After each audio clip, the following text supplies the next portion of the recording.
सोचिए एक ऐसी जगह जहां सिर्फ रेगिस्तान हो, जमीन इतनी गर्म हो कि जूता भी पिघलने लगे और आसपास सिर्फ हवा में उड़ती हुई रेत। अब सोचिए इसी जगह के सामने समुद्र के बीच एक ऐसा आइलैंड हो जो ऊपर से देखने पर एक पाम ट्री की तरह दिखे, हर पत्तियों पर करोड़पतियों के घर हो, समुद्र पर तैरते हुए 5 स्टार रिजॉर्ट्स और पानी के नीचे एक बिल्कुल मॉडर्न टनल जिसमें गाड़ियां चलती हो। ये कोई हॉलीवुड मूवी नहीं बल्कि असली दुनिया का सबसे बड़ा मैनमेड आइलैंड है।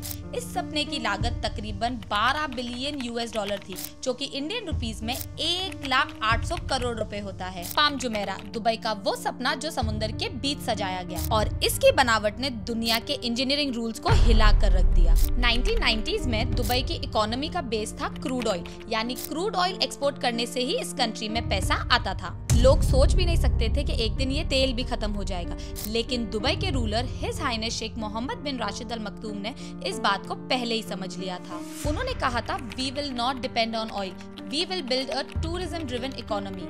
हम सिर्फ तेल पर जीवित नहीं रहेंगे, हम दुबई को दुनिया का टूरिज्म कैपिटल बनाएंगे। उनका प्लान था समुद्र के ऊपर होटल्स बनाए जाए, लग्जरी विलास हो, बीच रिसोर्ट्स हो, लेकिन एक बहुत बड़ी प्रॉब्लम थी। दुबई के पास सिर्फ 72 किलोमीटर की कोस्ट लाइन थी और वो भी ऑलमोस्ट फुल थी। Port, hotels, beaches, side housing पहले से बनी हुई थी, यानी नए होटल्स या रिजॉर्ट्स या रेजिडेंशियल प्रोजेक्ट्स बनाने के लिए जमीन बची ही नहीं थी। और तब his highness Sheikh Mohammed bin Rashid Al Maktoum ने एक इम्पॉसिबल आइडिया सोचा, अगर जमीन नहीं है तो समुद्र के ऊपर ही जमीन बना दो। जब दुनिया के एक्सपर्ट्स को ये आइडिया बताया गया तो सबसे पहले उन्होंने मना किया, कहा ये पॉसिबल ही नहीं है। तब दुबई ने कहा, इम्पॉसिबल को पॉसिबल बनाना ही तो हमारी पहचान है।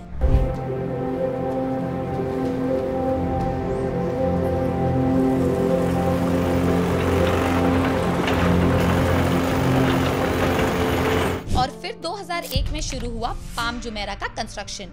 जब प्रोजेक्ट का डिजाइन सोचा गया तो शेख ने चाहा कि ये आइलैंड एक ऐसे शेप का हो जो सिर्फ काम का ही नहीं बल्कि दुनिया भर के लोगों को अट्रैक्ट भी करे। तब डिजाइन बनाया गया एक डेट पाम ट्री के शेप का जो 3 हिस्सों में डिवाइडेड है। सबसे पहला है ट्रंक, यानी आइलैंड के बीच का सीधा हिस्सा, यहाँ से एंट्री होती है और यही मेनलैंड दुबई से कनेक्टेड है। सेकंड फ्रॉन्स, यानी ट्रंक के दोनों तरफ से निकलती हुई 17 पाम ट्री जैसी पत्तियां।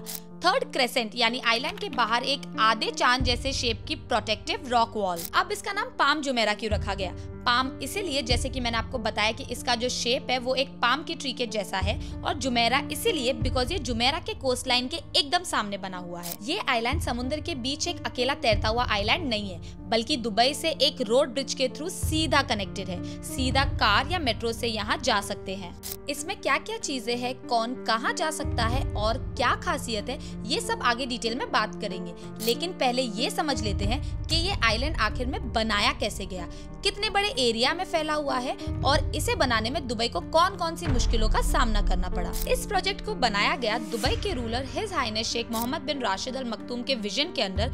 उन्होंने नकील प्रॉपर्टीज, जो कि दुबई की गवर्नमेंट रियल एस्टेट कंपनी है, उनको इस प्रोजेक्ट की जिम्मेदारी दी। कंस्ट्रक्शन के लिए दुबई ने यूरोप के 2 टॉप मरीन कंस्ट्रक्शन एक्सपर्ट्स को हायर किया। पहले वैन ऑर्ट, जो नेदरलैंड्स की कंपनी है, जो समुद्र में आइलैंड्स बनाना, पोर्ट बनाना और ड्रेजिंग में मास्टर है। सेकंड जैन डी नुल, ये बेल्जियम की कंपनी है जो समुद्र के अंदर से मिट्टी निकालकर नए आइलैंड्स बनाने में दुनिया के टॉप कॉन्ट्रैक्टर्स में आती है। लेकिन अब ये सवाल आता है, ड्रेजिंग होती क्या है? सोचिए, समुद्र के नीचे मिट्टी और रेत पड़ी है, उस मिट्टी को निकालना, ट्रांसपोर्ट करना और किसी नए डिजाइन में सेट करना, इसी प्रोसेस को कहते हैं ड्रेजिंग। ये कंस्ट्रक्शन का बैकबोन था। अगर ड्रेजिंग ना होती तो समुद्र के बीच जमीन बनाना सपना ही रह जाता। इस प्रोसेस में यूज होते हैं ड्रेजर शिप्स, जो एक तरह के फ्लोटिंग बुलडोजर्स और वैक्यूम क्लीनर का कॉम्बो होते हैं। उनमें एक कटर हेड होता है जो समुद्र के फ्लोर को काटता है और फिर उस मटेरियल को पाइपलाइन के थ्रू उस जगह तक ले जाता है जहां आइलैंड का डिजाइन तैयार किया गया है। पाम जुमेरा के केस में ये ड्रेजर्स सैंड को फाउंटेन की तरह रेनबो स्प्रे में हवा में शूट करते थे ताकि वो जीपीएस के थ्रू एग्जैक्ट जगह पर जाके गिर सके। और ये कोई आम जीपीएस नहीं था बल्कि आर्टिक जीपीएस था जो सेंटीमीटर लेवल तक एक्यूरेसी देता है। अगर थोड़ा सा भी इधर उधर होता तो पूरा पाम का डिजाइन डिस्टॉर्ट हो जाता, यानी बिगड़ जाता या अपने ओरिजिनल शेप से हिल जाता। यानी पाम जुमेरा बनाने में ड्रेजर्स ने मिट्टी को जमीन में बदला और जीपीएस ने डिजाइन को रियलिटी बनाया। ट्रंक और फ्रॉन्स को समझ आता है वो पाम ट्री का हिस्सा है, लेकिन जो क्रेसेंट बनाया गया है, जो आधे चांद के शेप जैसा रॉक वॉल है, उसको बनाने की क्या जरूरत थी? आइए इसको समझते हैं, बिकॉज ये एक बहुत इंपॉर्टेंट रोल प्ले करता है पाम जुमेरा में। क्रेसेंट का काम था पाम जुमेरा को समुद्र की ऊंची लहरों, तूफानों और इरोजन से बचाना। इरोजन मतलब समुद्र की लहरों का जमीन को धीरे धीरे घिस देना या काट लेना। इस क्रेसेंट की टोटल लेंथ थी 11 किलोमीटर। अब बात करते हैं कंस्ट्रक्शन मटेरियल की कि क्या क्या लगा और कहाँ यूज हुआ। पाम जुमेरा बनाने के लिए सबसे पहले चाहिए थी एक मजबूत जमीन, और वो बनाई गई 94 क्यूबिक मीटर रेत से। लेकिन ये कोई आम रेत नहीं थी, ये स्पेशली समुद्र के अंदर से निकाली गई थी। 1 क्यूबिक मीटर सैंड का मतलब होता है 1 मीटर लंबा, 1 मीटर चौड़ा और 1 मीटर ऊंचा एक ब्लॉक सैंड का बना हुआ। सोचिए एक बड़ा सैंड का डब्बा, उस जैसे 94 करोड़ बॉक्स जितनी रेत इसमें यूज हुई। फॉर एन एग्जाम्पल सोचिए एक पिरामिड बनाने में approx 2.5 million cubic metre stone लगती है, तो पाम जुमेरा में उससे 35 गुना ज्यादा सैंड यूज हुई। ये सैंड समुद्र के अंदर से ड्रेजेस से निकाली गई और फिर जीपीएस की मदद से पाम के शेप के हिसाब से एग्जैक्ट जगह पे बिछाई गई। जहाँ ट्रंक और फ्रॉन्स बनने वाले थे, वहाँ पे ये सैंड लेयर्स में बिछाई गई। फिर उसे वाइब्रो कॉम्पैक्शन मशीन्स के थ्रू कंप्रेस किया गया। ये मशीन तेज वाइब्रेशन क्रिएट करती है। वाइब्रेशन के साथ साथ थोड़ा पानी भी डाला जाता है। इससे सैंड के पार्टिकल्स एक दूसरे के करीब आ जाते हैं और जमीन कंप्रेस होकर सॉलिड और मजबूत हो जाती है। क्रेसेंट में यूज होने वाले मटेरियल्स अलग थे, वो और भी हैवी और रॉक बेस्ड थे, जिनका काम था समुद्र की स्ट्रॉन्ग लहरों का झटका ऑब्जर्व करना। इसकी 3 लेयर थी, हर लेयर का काम अलग था। सबसे पहला फाउंडेशन लेयर, ये बेस लेयर था। ये लेयर सबसे नीचे है, इसमें छोटे छोटे पत्थर डाले गए हैं जैसे पेबल्स और जॉ क्रश रॉक। इसका काम था एक इवन सरफेस बनाना जिससे आगे के लेयर स्टेबल रहे। सेकेंड फिल्टर लेयर, ये बीच का लेयर था। इसमें थोड़े बड़े पत्थर डाले गए थे, हर पत्थर करीबन 1 से 2 टन के थे। ये फिल्टर का काम करता है, पानी तो निकल जाए लेकिन सैंड या छोटी रॉक्स लीक ना हो। तीसरा है आर्मर लेयर, ये सबसे टॉप का लेयर था। ये सबसे ऊपर होते हैं जिसमें डाले जाते हैं जायंट बोल्डर, कुछ तो करीबन 5 से 6 टन के थे। ये लेयर्स डायरेक्टली लहरों का प्रेशर फेस करती है, इसीलिए सबसे ज्यादा मजबूत होना चाहिए थी। इन बोल्डर्स को क्रेन्स और बार्जेस के जरिए केयरफुली प्लेस किया गया था ताकि क्रेसेंट का शेप ना बिगड़े। इस प्रोजेक्ट पर कुछ इंटरनेशनल और लोकल ऑर्गेनाइजेशन ने स्ट्रॉन्ग ऑब्जेक्शन उठाए। यूनेस्को, ग्रीन पीस और यूएई के लोकल मरीन बायोलॉजिस्ट ने कंसर्न रेज किया था। उनका कहना था कि पाम जुमेरा के कंस्ट्रक्शन से समुद्र का नेचुरल इकोसिस्टम डिस्टर्ब हो रहा है। ड्रेजिंग और सैंड डंपिंग की वजह से पानी क्लाउडी हो जाता था, जिससे सनलाइट और ऑक्सीजन मरीन लाइफ तक नहीं पहुंचती थी और कोरल रीफ्स, डॉल्फिन, फिशेस जैसे ऑर्गेनिज्म डायरेक्टली इफेक्ट हो रहे थे। इन्हीं कंसर्न्स को समझने के लिए कई एक्सपर्ट्स भी इस प्रोजेक्ट में शामिल हुए, जैसे जियोलॉजिस्ट जो मिट्टी और समुद्र के नीचे की तह की स्टेबिलिटी चेक करते हैं ताकि नए आइलैंड का फाउंडेशन स्ट्रॉन्ग हो।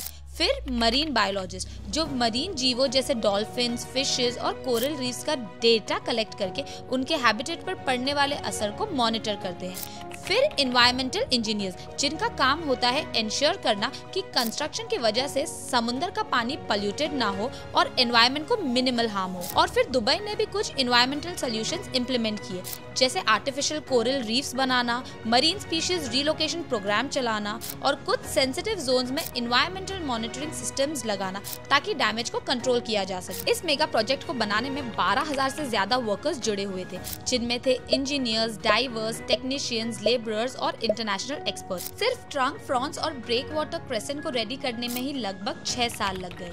उसके बाद धीरे धीरे कंस्ट्रक्शन शुरू हुआ villas, luxury hotel, shopping mall, beach resort और मोनोरेल का, जिसे कम्प्लीटली फंक्शनल होने में 10 साल से भी ज्यादा का समय लगा। तो ओवरऑल प्रोजेक्ट यानी आइलैंड का structure plus commercial residential development total 15 से 16 साल की जर्नी थी। 1999 से लेके जब से ये प्लान दिमाग में सोचा गया तब से लेकर 2014 और 2015 के बीच में ये पूरा प्रोजेक्ट कंप्लीट हुआ। शाहरुख खान का बंगलो भी पाम जुमेरा के एक फ्रंट पे है और ये बस एक एग्जाम्पल है इस आइलैंड के लग्जरी लाइफस्टाइल का।